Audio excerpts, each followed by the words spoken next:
तो कल हम लोग जो बात किए थे, है ना, टू द पॉइंट चलते हैं।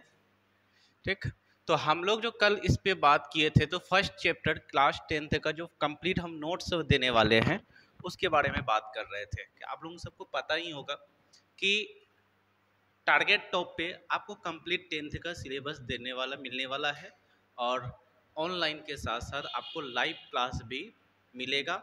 और अभी फ़िलहाल हम पीडीएफ ही आप लोगों को शेयर कर रहे हैं जो कि डिटेल में है। आपको ये लगना चाहिए कि इससे जो है एक भी क्वेश्चन आपके बाहर नहीं जाएगा, ये तो 100% है। क्योंकि आज 10 साल से जो हम एग्ज़ाम दिला रहे हैं बच्चे को, उनमें से मेरे नोट्स से आज तक बाहर नहीं गया। चाहे वो आपका सीबीएसई हो या फिर बिहार बोर्ड हो, कोई भी हो, उससे मतलब नहीं है। आपको 100% क्वेश्चन जो है आपको यहाँ से मिल जाता है। 100% की गारंटी लेते हैं कि दोनों बोर्ड में, जो हमारा स्टेट बोर्ड है उसमें भी, जो BSEB है उसमें भी 100% क्वेश्चन फिजिक्स का मेरे ही नोट से आता है। और सेकेंड बात है कि जो सीबीएसई है इसका भी हम लोग क्या करते हैं, इसका भी जो है 100% नोट्स मेरे कॉपी से आ रहा है। ये सिर्फ हम नहीं बोल रहे हैं, ये बोलने की बात नहीं है, ये जो है मेरा नोट्स बोलता है। ठीक, तो ये एक दिन का एक्सपीरियंस नहीं है, ये 100% जो है एक्सपीरियंस जो आया है कि जो हम बात कर रहे हैं इसका कि इसी से क्वेश्चन आएगा, तो हम पीछे प्रीवियस क्वेश्चन देख करके बात कर रहे हैं। और जो भी बच्चे दिए हैं एग्जाम, आप उससे फीडबैक ले सकते हैं। तो हम लोग आज जो कल की क्लास थी, एक क्लास बचा, तो हम लोग स्टार्ट जो किए थे क्लास 10th का फिजिक्स बिहार बोर्ड के लिए स्पेशल हिंदी मीडियम का, तो वो था क्या हम लोग के पास, आप लोग पता होना चाहिए कि वो था प्रकाश के परावर्तन। क्या था? तो प्रकाश के जो परावर्तन था, प्रकाश के परावर्तन में हम लोग देखे थे कि कुछ इंट्रोडक्शन था। ठीक है, जैसे आप लोग देख रहे हैं यहाँ पे चैप्टर का नाम था प्रकाश के परावर्तन। इसको हम लोग डिटेल में पढ़े, और आगे जो है हम लोग प्रकाश के स्रोत के बारे में पढ़े, और भी वस्तु के बारे में पढ़े, प्रदीप्त अप्रदीप्त वस्तु के बारे में पढ़े। फिर आपको पता ही होना चाहिए कि किरण के बारे में पढ़े, और किरण के टाइप भी पढ़े थे, और टाइप के साथ साथ पदार्थ के भी हम लोग टाइप पढ़े थे, और इसके साथ साथ इसका डिटेल और ये एग्जाम्पल जो था इसके बारे में हम लोग बात किए थे। अब नेक्स्ट देखते हैं कि जो चैप्टर का मेन व्यू है, कि अभी तक हम लोग चैप्टर में नहीं गए हैं, अभी तक जो है बच्चे चैप्टर में हम नहीं गए हैं, अब जो है चैप्टर में जा रहे हैं। अभी तक जो हुआ, ये क्लास जो फर्स्ट क्लास था वो बहुत ही इम्पोर्टेंट था, और उसी के बेसिस पे हमको ये सारे आगे की टॉपिक समझ में आएगी। तो हम आशा करते हैं कि आप लोग इसको बेहतर तरीके से समझें, और जहाँ पे भी जिसको कोई प्रॉब्लम होगा तो वो डायरेक्ट कॉल भी कर सकते हैं, या फिर आप मैसेज करके बोल सकते हैं। आपको हर एक क्लास का नोट्स के साथ साथ आपको पीडीएफ भी मिल जाएगा, और विद एक्सप्लेनेशन। तो चलिए हम लोग बात करते हैं टू द पॉइंट, जो हम लोगों का चैप्टर है उस पे बात करते हैं। तो देखिए पहला क्या है हम लोगों का, प्रकाश का परावर्तन, जिसको हम लोग नॉलेज के लिए बोलते हैं कि रिफ्लेक्शन ऑफ लाइट बोलते हैं। ये क्लास 10th का जो है हम लोगों का क्या है, फर्स्ट चैप्टर है। क्लास 10th का जो ऑप्टिक्स है उसका फर्स्ट चैप्टर है, क्योंकि लाइट जो है वो ऑप्टिक्स का जो है, जो रिफ्लेक्शन ऑफ लाइट या रिफ्रैक्शन ऑफ लाइट या ह्यूमन आई, ये जो है ऑप्टिक्स का ही ब्रांच है। ठीक है, तो ऑप्टिक्स में हम लोग स्टडी करते हैं किसका, लाइट का ही स्टडी करते हैं। ठीक है, तो हम लोग आज बात करते हैं प्रकाश के परावर्तन का। प्रकाश के परावर्तन होता क्या चीज है, आप जानते हैं कि जब प्रकाश की किरणें किसी वस्तु पर, किसी वस्तु से टकराती है, तो वह उसी माध्यम में वापस लौट जाती है। ठीक है, उसी माध्यम में वापस क्या होता है, लौट जाती है। तो इसी घटना को, ये एक घटना मान के चले हैं हम, क्या मान के चले हैं बच्चे, घटना मान के चले हैं। और इसी घटना को हम लोग क्या कहते हैं, प्रकाश के परावर्तन के नाम से जानते हैं, जिसको हम लोग रिफ्लेक्शन ऑफ लाइट के नाम से जानते हैं। अब आगे देखिए, आपको ये फिगर तो आपका मंत्र है, इसको मंत्र समझ करके आप ध्यान में रखें। कोई कोई फिगर जो बुक है आपके, उसमें फिगर जो है इस तरीके से भी बना हुआ है। ठीक है, इस तरीके से हम लोग एक मिरर ले लेते हैं, मिरर में ये हो गया इंसिडेंट रे। ठीक है बाबू, ये हो गया क्या, इंसिडेंट रे। ठीक है। इंसिडेंट रे, ये क्या है, इंसिडेंट रे है, और यहाँ से क्या हो जाएगा, ये हो जाएगा हम लोग का रिफ्लेक्ट रे। तो ये जो आता है किसी भी सोर्स से आता है। इंसिडेंट रे कहाँ से आता है, जिसको आपतित किरण बोलते हैं। इसका नाम क्या है बाबू, आपतित किरण। आपतित कौन सा किरण, आपतित किरण बोलते हैं, आपतित किरण। ठीक है, कौन सा किरण बोलते हैं, आपतित किरण, यानी इंसिडेंट रे। और ये जो गया टकराने के बाद वापस उसी माध्यम में आया, इसको बोलते हैं परावर्तित किरण। कौन सा किरण, तो परावर्तित किरण के नाम से जानते हैं हम लोग। किस किरण के नाम से जानते हैं, परावर्तित किरण के नाम से जानते हैं। ठीक है, कौन सा किरण के नाम से, परावर्तित किरण के नाम से जानते हैं। ठीक है, इसका नॉलेज। और आपको एक बात पता होना चाहिए कि एक इमेजिनरी लाइन का फॉर्मेशन होता है जो यहाँ पे है। ठीक है, ये इमेजिनरी लाइन काल्पनिक रेखा यानी डॉटेड लाइन से जो रिप्रेजेंट करते हैं, साइंस में हम लोग उसको काल्पनिक रेखा बोलते हैं।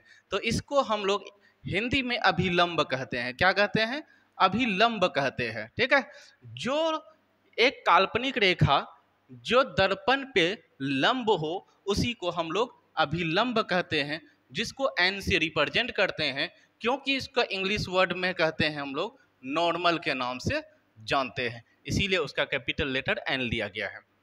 अब आपको यह भी पता होना चाहिए कि जो इंसिडेंट और नॉर्मल रे है, इसके बीच में एक एंगल का फॉर्मेशन होता है, जिसको हम लोग आई से रिप्रेजेंट करते हैं, जिसको हम लोग कहते हैं कि आपतित कोण है। कौन सा कोण है, आपतित कोण है, यानी आपतन कोण के नाम से जाने जाते हैं। उसी के साथ साथ एक किरण, एक एंगल यहाँ पे भी बनता है, एक कोण का फॉर्मेशन यहाँ पे भी होता है, जिसको हम लोग आर के नाम से जानते हैं, और इसको हम लोग परावर्तन कोण कहते हैं। तो ये हुआ आपतन कोण, ये हुआ परावर्तन कोण, दोनों का फॉर्मेशन होता है। और इसी को हम लोग, इसी फिगर से हम लोग दो लॉ को भी पढ़ेंगे। फिलहाल हम लोग डिफिनेशन को क्लियर किए। जब प्रकाश की किरणें किसी एक माध्यम से मतलब टकरा करके वापस उसी माध्यम में लौट जाता है, तो हम उसको क्या कहते हैं, परावर्तन, यानी प्रकाश का परावर्तन के नाम से जानते हैं। किसके नाम से जानते हैं बाबू, प्रकाश के परावर्तन के नाम से जानते हैं। तो प्रकाश के परावर्तन का मतलब क्या हुआ, जब प्रकाश की किरणें किसी वस्तु से टकराती है तो वापस उसी माध्यम में लौट जाती है, और इसी घटना को हम लोग प्रकाश के परावर्तन कहते हैं। तो ये मान के चलिए, ये सूरज लिए हैं हम लोग, क्या है, सन है, क्योंकि प्रकाश जो आती है किसी स्रोत से आती है, तो वही है कि सन से क्या आती है, प्रकाश की किरण, जो कि आपतित किरण के नाम से जाना गया। इसको हम लोग, ये जो रेखा है, इसको हम लोग आपतित किरण, इसको परावर्तित किरण के नाम, और इसको अभिलंब के नाम से जाना गया। किसके नाम से बाबू, अभिलंब के नाम से। किसके नाम से, अभिलंब के नाम से। किसके नाम से जानते हैं, तो अभिलंब के नाम से जानते हैं। ठीक है, इसको याद रखना है। ठीक है, इसको अभिलंब के नाम से जानते हैं हम लोग। ठीक है, और ये वाले जो एंगल है इसको आपतन कोण कहते हैं, और इसको जो आर से रिप्रेजेंट करते हैं इसको परावर्तन कोण कहते हैं, और जहां पे आकर के काटा है वो पॉइंट है आपतन बिंदु कहलाता है। इसी के साथ आपको नीचे रिप्रेजेंट किया हुआ है सारे चीज, कि देखिए कि एन को हम लोग अभिलंब कहते हैं, और एंगल आई जिसको हम लोग आपतन कोण कहते हैं, आर को हम लोग परावर्तन कोण कहते हैं, और प्रकाश के परावर्तन के नियम भी हम लोगों को इसके बाद पढ़ना है। तो कभी कभी क्वेश्चन ये आता है कि प्रकाश के परावर्तन के नियम कितना है, तो मतलब लॉ ऑफ रिफ्लेक्शन जो है वो 2 है। प्रकाश के परावर्तन के नियम यानी लॉ ऑफ रिफ्लेक्शन कितना है बच्चों, 2 है। अब यहीं पे हम लोग दोनों लॉ को पढ़ने की कोशिश करेंगे, इसी फिगर को समझ करके पढ़ेंगे। बच्चे डायग्राम अगर आप समझते हैं तो डायग्राम से आपको बहुत अच्छा बेनिफिट मिलने वाला है, क्योंकि हर एक चीज जो है आपको फिजिक्स में मिलेगा, वो भी डायग्राम के साथ। ठीक है, तो डायग्राम को अगर आप समझ रहे हैं तो आपका बेड़ा पार हो जाएगा, और ज़्यादा से ज़्यादा फिजिक्स में मज़ा भी आने लगेगा। तो यहाँ पे जो है आप पहले बेसिक चीज़ को समझे, तब फिजिक्स समझ में आएगा। पहले बेसिक चीज़ समझे। बच्चे लोग क्या करते हैं, कुछ लोग क्या करते हैं कि बस जिसको जैसे, जिस सब्जेक्ट को जैसे मन होता है वैसे पढ़ाते चले जाते हैं। नहीं भाई, सबका अपना वे होता है। ठीक है, अगर आप मान के चलिए खाना ही बनाते हैं, तो खाना बनाने में चाय बनाने का प्रोसेस अलग है। ठीक है, चावल बनाने की प्रोसेस अलग है। ऐसा नहीं कि सबको एक ही हंडी में डाल देंगे, ऐसा भी नहीं होता है। यहाँ तक कि आपको पता ही है ना, बर्तन भी अलग होता है सबका, पोट भी अलग होता है सबका, अलग अलग बनाने के लिए। तो वैसे ही सब्जेक्ट भी है, सब्जेक्ट को उस नज़र से देखें ये टीचर का काम है और ये बच्चों का रिस्पॉन्सिबिलिटी भी है कि वो उस तरीके से समझे, अगर वैसा कोई मिलते हैं तो उसको फॉलो करे, ना कि वो किसी और के बहकावे में चले आए। तो ध्यान रखना है कि आखिर हमको समझना कैसे है बातों को, ठीक है। बहुत आसान होने वाला है फिजिक्स से। और अब ये जो है आपको पता होना चाहिए, ये जो है आपको 100% पूछा जाता है। ये जो नियम है हम लोगों के पास, ये जो दो नियम आ रहा है बाबू, प्रकाश के परावर्तन के जो दो नियम है, वो दोनों नियम 100% पूछने की चांसेस होता है। कितने? 100% पूछने की यहाँ पे हम लोग गारंटी लेते हैं। तो इसको हम लोग कंप्लीटली तौर पे याद रखेंगे कि प्रकाश के परावर्तन होता कितना है। तो प्रकाश के परावर्तन के साथ साथ हम देखते हैं, तो कहते हैं कि प्रकाश के परावर्तन के नियम, तो बच्चों कितने होते हैं प्रकाश के परावर्तन के नियम? 2 होते हैं। ये पहले से बात, यानी लॉ ऑफ रिफ्लेक्शन बोलते हैं, law of reflection of light बोलते हैं। तो यहाँ पे हम लोग कहते हैं कि जो आपतित किरण है और परावर्तित किरण है, कौन सा किरण? आपतित किरण, परावर्तित किरण तथा अभिलंब तीनों जो होता है वो एक बिंदु पे ही होता है। जैसे अभी अभी हम लोग फिगर बनाए थे कि मान के चलिए ये एक दर्पण है और इस दर्पण में कहीं से किसी स्रोत से, प्रकाश के स्रोत से क्या आती है? आपतित किरण आती है और यहाँ से टकरा करके फिर वापस लौट जाती है और इसी घटना को हम लोग प्रकाश के परावर्तन कहते हैं। तो ये जो है आपतित किरण और परावर्तित किरण और ये अभिलंब, आप देख रहे हैं तीनों इसी पॉइंट पे है, इसी पॉइंट है। तो इसी पॉइंट पे जो है हम लोग वही चीज लिखे हैं कि आपतित किरण मीन्स ये किरण, ठीक है, और परावर्तित किरण मतलब ये किरण, और ये जो अभिलंब है, ये अभिलंब ये वाला, ये भी आपका यहीं पे है। तो तीनों कहे हैं कि एक ही बिंदु पर होता है। तो देख रहे हैं ये सभी एक ही बिंदु पे है, जो ओ है, जो एक ही बिंदु पे है वो क्या है? हम लोगों का ओ है। अब दूसरा नियम बहुत ही इंपॉर्टेंट होने वाला है, क्योंकि इसका जो है एक घटना हम लोग अभी अभी फिगर पे देखे थे। आपको पता होना चाहिए कि अभी अभी फिगर में जो हम लोग देखे थे कि दूसरा नियम आप क्लियर तरीके से देख सकते हैं कि जो फिगर हम लोग बनाए थे, सिंपल फिगर बना रहे हैं, ठीक है, चलिए क्लियर है। अब यहाँ पे जो ये अभिलंब का फॉर्मेशन होता है, किसका अभिलंब बनता है? तो ये कोण जो है आई, ठीक है, और ये कोण जो है आर, दोनों आपस में इक्वल होता है। तो वही दूसरा नियम है। पहला नियम क्या कहा कि आपतित किरण, परावर्तित किरण तथा अभिलंब तीनों एक ही बिंदु पर होती है। दूसरा क्या है कि आपतन कोण, कौन सा? आपतन कोण यानी एंगल ऑफ इंसिडेंट, और दूसरा क्या है? परावर्तन कोण यानी एंगल ऑफ रिफ्लेक्शन। दोनों आपस में क्या होते हैं बच्चे? बराबर होते हैं। क्या होता है? दोनों बराबर होता है। तो उसी को शॉर्ट फॉर्म में लिखे हैं कि एंगल आई जो है वो एंगल आर के इक्वल है, means angle I equals angle R. इस पे हम एक नोमरिकल क्लास भी रखेंगे जो कि मैथ के तरीके से होते हैं, क्योंकि मैक्सिमम बिहार बोर्ड के बच्चे को पता नहीं होता है कि नोमरिकल होता क्या चीज़ है। ना तो सीबीएसई वाले आज के सही से पढ़ाते हैं इसमें नोमरिकल को, और बच्चे को भी बहुत सारे समझ में नहीं आता है। तो हम कोशिश करते हैं कि 100% नोमरिकल भी बताने की एक क्लास उसका अलग से रखें, क्योंकि फिजिक्स का मतलब ये नहीं होता है सिर्फ थ्योरी पढ़ के निकल जाए। आपको नोमरिकल बनाने के लिए आएगा तभी आप 100% समझ पाएंगे। ठीक है, क्लियर है यहाँ तक? तो क्या पहला नियम क्या था बाबू? पहला नियम जो है आपतित किरण, परावर्तित किरण तथा अभिलंब तीनों एक ही बिंदु पर होता है। दूसरा नियम आपतन कोण तथा परावर्तन कोण आपस में बराबर होता है। तो ये दो आप याद कर लीजिए, क्योंकि आने वाला है ये क्वेश्चन, ठीक है। जितना आप VVI लगाएं ये कम है, तो ये समझ में जा गया।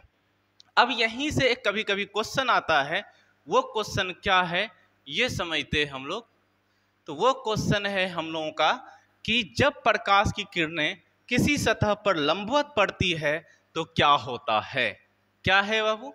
जब प्रकाश की किरणें किसी सतह पे लंबवत पड़ती है तो क्या होता है? आपके सामने में ये फिगर रखा हुआ है कि जब आपतित किरण सतह पर लंब हो, क्या हो? लंब मीन्स परपेंडिकुलर, ये है, और इस पे ये लंब पड़ा है, तो ये क्या हो जाएगा? ये वापस उसी दिशा में लौट जाएगा। क्या हो जाएगा? उसी दिशा में लौट जाएगा। क्या हो जाएगा? उसी दिशा में वापस लौट जाएगा। तो वही बात लिखे हैं, आपतित किरण सतह पर लंब हो तो सीधे उसी दिशा में वापस लौट जाती है। तो एक बात फिगर के साथ ध्यान रखें कि फिगर में कह क्या रहा है। एक बात ये भी याद रखना है कि आपतित किरण और यहाँ पे परावर्तित किरण, क्योंकि आपतित किरण इधर से गया और इसी पे जो है ये परावर्तित किरण आया, तो हम लोग कहते हैं कि ये दोनों के बीच में जो कोण बना वो कोण बना है 0 डिग्री का। कितना डिग्री का बच्चों? 0 डिग्री का कोण बनता है। तो इसीलिए इसे एक फैक्चुअल क्वेश्चन याद रखना है कि आपतित किरण और परावर्तित किरण के बीच का जो कोण बनता है इस कंडीशन में जब लंबवत होता है तो वहां पे 0 डिग्री का कोण बनता है, यानी कोण 0 होता है। क्या होता है? 0 डिग्री का कोण बनता है। तो आपतित किरण तथा परावर्तित किरण के बीच का जो कोण होता है क्या होता है? कोण होता है, एंगल होता है, वो 0 होता है। तो बच्चे आपको इतना बात समझ में आ गया होगा। और नेक्स्ट पॉइंट हम लोग इसी पे बात करते हैं। तो आप अगर इसको कोई भी दिक्कत हो रहा है तो आप इसको आराम से समझ सकते हैं, बिल्कुल क्विक रिवीजन में जो है आपको बहुत हेल्प होने वाला है। जब हम इसका क्विक रिवीजन कराएंगे यानी मतलब एक दिन में जो हो जाएगा आपका एक चैप्टर, वो भी बहुत ही कम टाइम में, मैक्सिमम अगर टाइम जाएगा एक चैप्टर में तो 1 घंटा जा सकता है। बट अभी हम डिटेल में जा रहे हैं क्योंकि आपका अभी शुरुआती है, आप इसको देख सकते हैं, ठीक है। इसका और भी क्लास आने वाला है। तो चलिए नेक्स्ट पॉइंट हमको मिल गया, ये वाले जो है इम्पोर्टेंट हो चुका है। अब नेक्स्ट देखते हैं बाबू। तो नेक्स्ट हम लोगों के पास क्या है ये चीज़ देखते हैं। चलिए आगे पेज देखिए, क्या है? प्रतिबिंब के बारे में बात करता है, जो कि इम्पोर्टेंट क्वेश्चन है। प्रतिबिंब के बारे में बात करता है तो प्रतिबिंब कहते किसको है? यहाँ से भी क्वेश्चन आता है। प्रतिबिंब कहते किसको है? यहाँ से भी क्वेश्चन आता है। तो आप इसको ध्यान से रखें, ठीक है। इसको प्रतिबिंब को हम लोग क्या कहते हैं? इमेज कहते हैं। क्या कहते हैं? इमेज कहते हैं, इमेज। प्रतिबिंब को हिंदी में क्या कहते हैं? इंग्लिश में उसको इमेज बोला करते हैं। तो इस बात को ध्यान में रखें कि नेक्स्ट टॉपिक हम लोग का जो आने वाला है तो इसमें क्या है? प्रतिबिंब है। तो आप लोगों को समझ में आता होगा, ठीक है। हड़बड़ा के नहीं पढ़ना है ज़्यादा, बिल्कुल शांत मोड में पढ़ना है। अगर आप तरीके से काम करते हैं तो ज़्यादा टाइम नहीं लेगा, ठीक है। ज़्यादा टाइम नहीं लेगा, बहुत कम समय में ही आपका निकल जाएगा, ठीक है। हड़बड़ाने के नहीं, बस प्रॉपर वे में काम करना है। प्रॉपर वे में काम कीजिएगा तो आपका काम बहुत आसान हो जाएगा, ठीक है। तो ये बात को हम लोगों को समझ करके रखना है।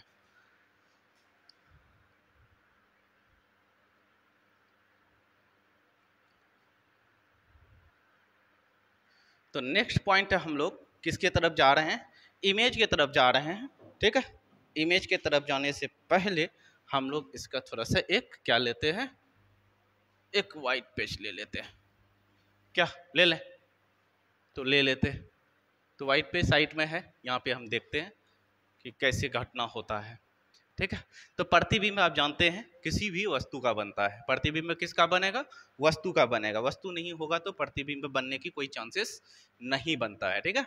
प्रतिबिंब तभी बनेगा जब वस्तु होगा। तो प्रतिबिंब हमेशा दर्पण में बनता है, ठीक। तो वही चीज लिखे हैं कि प्रतिबिंब को हम लोग क्या कहते हैं? अरे रुक जाना भाई, हाँ। तो क्या है यहाँ पे? प्रतिबिंब। तो इसको हम लोग इमेज के नाम से जानते हैं, ठीक है, इमेज के नाम से। तो यहाँ पे हम लोग बहुत ही आसान डिफिनेशन, सस्ता और टिकाऊ डिफिनेशन लिए हैं कि जब आपतित किरण, कौन सा किरण बाबू? आपतित किरण दर्पण से परावर्तन के बाद जिस बिंदु पर मिलती है या मिलती हुई प्रतीत होती है, मिलती है या फिर मिलती हुई प्रतीत होती है, मिलते हैं या फिर मिलती हुई प्रतीत होते हैं। सपना में कभी कभी मिलते हैं ना हम लोग, है ना। तो वो मिलते हुए प्रतीत होते हैं, एक्चुअल में मिलते नहीं है। बहुत लोग ऐसे भी होते हैं, है ना, ठंडे के सीजन में कंबल के नीचे में घुसे हुए हैं और वो आराम से सोए हुए हैं कि इस बार जो है हमको मैट्रिक में अच्छा से अच्छा नंबर आ जाएगा। ये बात सोच सोच करके बहुत सुकून का नींद आता है उसको, है ना। ये सोच सोच करके वो बहुत सुकून का नींद सोच ले लेता है। तो वो क्या है? उसका प्रतीत है, वो एक्चुअल में है नहीं, ना होने वाला है। क्योंकि उसको जब एग्जाम आएगा तो पता ही नहीं चलेगा कि ठंडा किधर गया, एग्जाम कब आ गया, ठीक है, पता नहीं चलेगा उसको भी। तो बाबू आप लोग ऐसा नहीं करें, आप मेरे ही स्टूडेंट हैं, तो आप जो है इसको कभी भी इस चीज़ को नहीं लेंगे कि हम सपना में ही सब चीज़ कर लेंगे, ऐसा कुछ नहीं है। आपको हार्ड वर्किंग करना ही पड़ेगा, ठीक है। हार्ड वर्किंग ये तो शर्त है, ठीक है। क्योंकि आपका बहुत सारे ग्रंथ भी जैसे भगवत गीता का है कर्म कर फल की इच्छा मत कर। तो कर्म कर, तो कर्म तो करना पड़ेगा भाई, कर्म तो करना पड़ेगा, क्योंकि हर एक चीज, हर एक पेड़ को उगाने के लिए पहले उसका छोटे से ही उसका बुनियादी सही किया जाता है, नहीं तो फिर मेरा पेड़ सही नहीं बनेगा। ठीक है, तो प्रतिबिंब कहते किसको है? जब आपतित किरण दर्पण से परावर्तन के बाद जिस बिंदु पे मिलती है या मिलती हुई प्रतीत होती है, उसी को हम लोग क्या कहते हैं? प्रतिबिंब कहते हैं। बच्चों ये बात भी ध्यान में रखना है कि प्रतिबिंब जो होता है दो टाइप का होता है। एक तो हम लोग सपना में देखते हैं, एक तो रियल में होता है। क्या होता है? एक होता है वास्तविक प्रतिबिंब। क्या होता है बच्चों? वास्तविक प्रतिबिंब। क्या होता है? वास्तविक प्रतिबिंब, यानी जिसको हम लोग क्या बोलते हैं? वास्तविक प्रतिबिंब को हम लोग बोलते हैं रियल इमेज बोलते हैं। क्या बोलते हैं बाबू? रियल इमेज के नाम से जानते हैं। ठीक है, किस इमेज के नाम से? रियल इमेज के नाम से जानते हैं। तो वास्तविक प्रतिबिंब और आभासी प्रतिबिंब, आभासी को हम लोग बोलते हैं वर्चुअल। क्या बोलते हैं? वर्चुअल बोलते हैं, वर्चुअल। क्या बोलेंगे बाबू? इसको वर्चुअल इमेज, या फिर हम लोग इसको इमेजिनरी इमेज के नाम से भी जानते हैं। ठीक है, इसको भी ध्यान में रखेंगे। तो यह आभासी, या कोई बुक क्या लिख करके रखता है?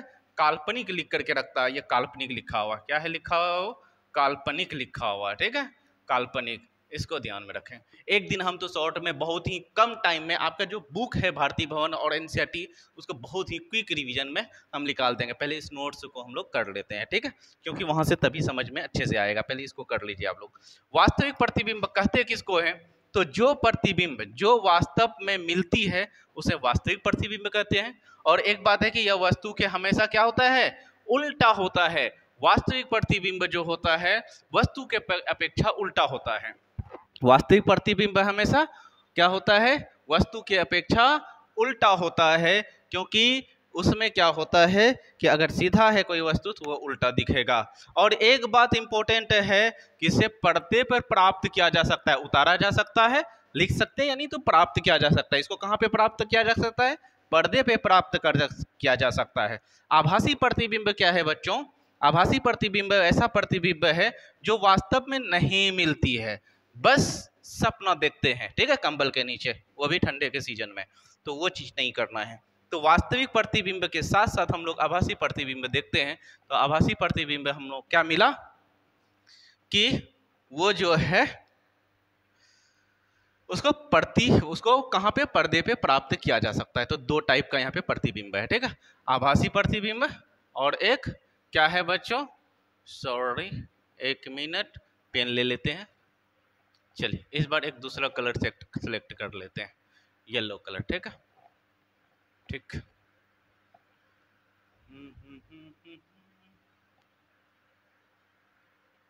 ये तो सेव हो गया, चलिए खैर कोई बात नहीं। ठीक है, यहाँ तक बात समझ में आ रही होगी। तो देखिए वास्तविक प्रतिबिंब और आभासी प्रतिबिंब। तो वास्तविक प्रतिबिंब हम लोग देखते हैं तो यहाँ पे मिलता है हम लोग को, जो वास्तव में मिलती है उसको वास्तविक प्रतिबिंब कहते हैं। वस्तु के अपेक्षा उल्टा होता है, इसको पर्दे पे प्राप्त किया जा सकता है। आभासी प्रतिबिंब उसको कहते हैं कि आभासी प्रतिबिंब जो वस्तु वास्तव में नहीं मिलती है उसको हम लोग क्या कहते हैं? आभासी प्रतिबिंब कहते हैं। यानी आभासी को हम लोग काल्पनिक प्रतिबिंब भी कहते हैं। वस्तु के अपेक्षा जो होता है आभासी प्रतिबिंब वस्तु की अपेक्षा सीधा होता है। कैसा होता है? सीधा होता है। वस्तु की अपेक्षा क्या होता है? वास्तविक आभासी प्रतिबिंब सीधा होता है। ठीक है, इसको पर्दे पे प्राप्त नहीं किया जा सकता, इसको पर्दे पे प्राप्त नहीं किया जा सकता है। किसको बाबू? किसको पर्दे पे प्राप्त नहीं किया जा सकता है? आभासी प्रतिबिंब को। किसको? आभासी प्रतिबिंब को। तो ये फैक्चुअल आपको याद रखना है, क्योंकि यहाँ से एक क्वेश्चन एराइज होने वाला है। वो क्वेश्चन आपके सामने में आ जाएगा अभी कि वास्तविक प्रतिबिंब तथा आभासी प्रतिबिंब में अंतर को स्पष्ट करें। तो आपको ये बात भी पता होना चाहिए कि आखिर क्या होता है। ठीक है, तो हम यहाँ पे इसका अंतर को भी रिप्रेजेंट कर सकते हैं। ठीक है, किसको? अंतर को भी रिप्रेजेंट कर सकते हैं। तो कर लेते हैं। ठीक है,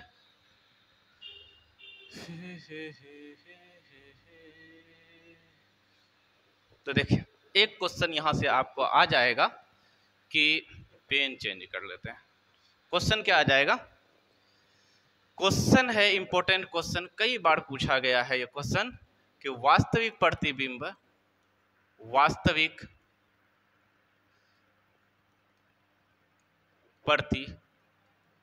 प्रतिबिंब तथा आभासी प्रतिबिंब के